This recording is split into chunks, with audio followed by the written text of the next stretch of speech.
हरियाणा के जिन युवाओं ने सरकारी नौकरी के लिए आवेदन किया हुआ है और जो सीईटी की ग्रुप सी की परीक्षा के लिए तैयार हैं, साथ ही ग्रुप डी के लिए जो आवेदन कर रहे हैं, उन युवाओं के लिए ये बहुत ज्यादा जरूरी खबर है। ये आप जरूर देखिए, क्योंकि इस वक्त मेरे साथ हरियाणा कर्मचारी चयन आयोग के चेयरमैन भोपाल सिंह खदरी मौजूद है। युवाओं से जुड़े तमाम मुद्दों पर बातचीत करेंगे। सर, सबसे पहले तो यही कि हरियाणा कर्मचारी चयन आयोग जो सीईटी जो क्वालिफाई युवा है, उनको ग्रुप सी के लिए स्क्रीनिंग एग्जाम लेने की तैयारी कर रहे हैं। सर, कब ये एग्जाम आप ले रहे हैं और क्या तैयारी है? सर, सीईटी एग्जाम की जो तारीखें निश्चित हमने की थी, एक ग्रुप के लिए 1 और 2 जुलाई की थी, और कुछ ग्रुप के लिए हमने 8 और 9 की तारीखें निश्चित की थी जुलाई में।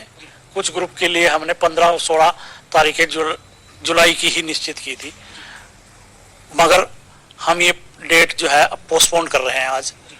वो हम इसलिए कर रहे हैं कि हम आज या कल में ही सीईटी का डिटेल रिजल्ट डाल रहे हैं।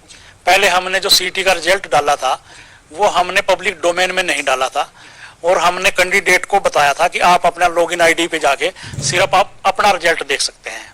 तो अब हमने, क्योंकि हमने ग्रुप वाइज कट ऑफ बतानी पड़ेगी, कैटेगरी वाइज बतानी पड़ेगी, तो कोई कैंडिडेट ये आरोप ना लगा दे कि इन्होंने किसी ऐसे कैंडिडेट को शॉर्ट लिस्टेड कर लिया है जिसके मार्क्स कम थे। तो इस आरोप से बचने के लिए आयोग ने ये निर्णय लिया है आज ही कि हम जो एग्जाम की तारीखें हैं उनको पीछे ले जा रहे हैं, पोस्टपोन कर रहे हैं। डिटेल रिजल्ट हम डाल रहे हैं आज, और कट ऑफ बताने के बाद ही हम जो है अगली परीक्षाओं की घोषणा करेंगे। खदरी साहब, ये तो आपकी जो ट्रांसपेरेंसी है उसका एक पार्ट हुआ, चूंकि आपने कहा कि कोई युवा आरोप ना लगा दे। युवा के आरोप से पहले ही आपकी जो ट्रांसपेरेंसी है उस लिहाज से भी सभी का रिजल्ट, डिटेल रिजल्ट सबके सामने होगा, तो कोई मुकदमा कोर्ट में नहीं जाएगा, कोर्ट में मुकदमेबाजी भी नहीं होगी, और युवाओं का जो स्थिति है वो भी क्लियर हो जाएगी। मतलब इसलिए ये फैसला लिया गया है। बिल्कुल बिल्कुल, आपने बिल्कुल सही कहा कि कोई कोर्ट में भी नहीं जाएगा, और ये आरोप भी नहीं लगाएगा कि पिक एंड चूज किया है।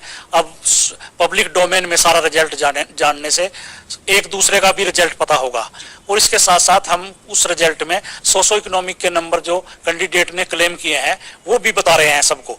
तो कैंडिडेट को ये पता लग जाए कि दूसरे व्यक्ति ने झूठ बोल के सोशो इकोनॉमिक नंबर लिए हैं, या उसी को ये लगे कि मेरे ये नंबर जुड़ के आ रहे हैं जो मैंने फॉरगो कर लिए थे या विड्रॉल कर लिए थे।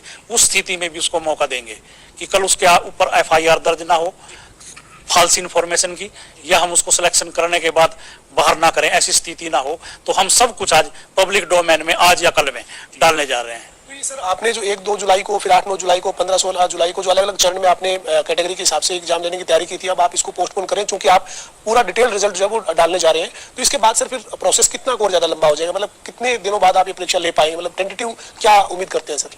तो अब हमारा जो शेड्यूल बनेगा वो लगभग 15 और 16 जुलाई के बाद ही बनेगा।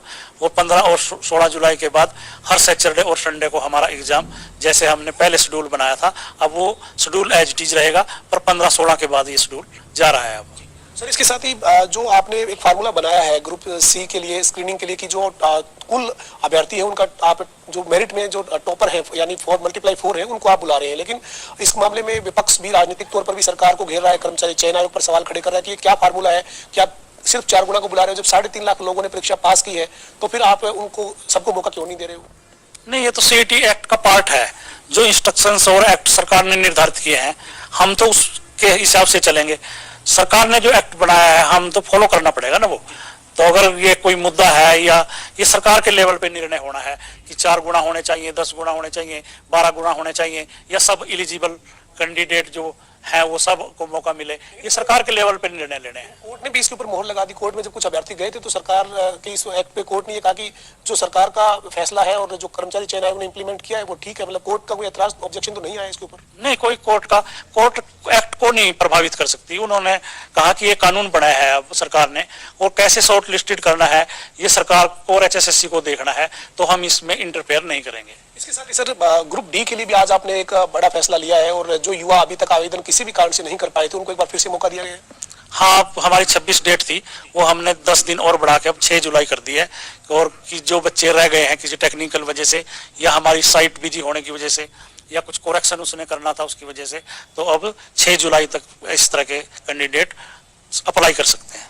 ग्रुप डी के जो अभ्यर्थी हैं वो अब 6 जुलाई तक आवेदन कर सकते हैं, 10 तारीख तक वो फीस सबमिट कर सकते हैं, लेकिन ग्रुप डी का जो सीईटी है सर, वो कब तक लिए जाने की उम्मीद करें? मतलब तैयारी जो कर रहे हैं उनको एक आपके माध्यम से बात जाएगी तो एक अवसर मिलेगा कि इतना समय है उनके पास तैयारी करने के लिए। सीईटी का एग्जाम NTA ने लेना है, और हमने एलटी को मेल करके टेलीफोनिकली भी और लेटर लिख के भी ये कहा है कि हम सितंबर माह में डी ग्रुप का एग्जाम लेना चाहते हैं, आप डेट निश्चित करके हमारे बताएं ताकि हम कैंडिडेट को बताएं कि वो उस हिसाब से अपनी तैयारी करें। तो एनटीए को फैसला करना है कि सितंबर की कौन सी तारीखों में वो एग्जाम ले रहे हैं। सर, आप जो ग्रुप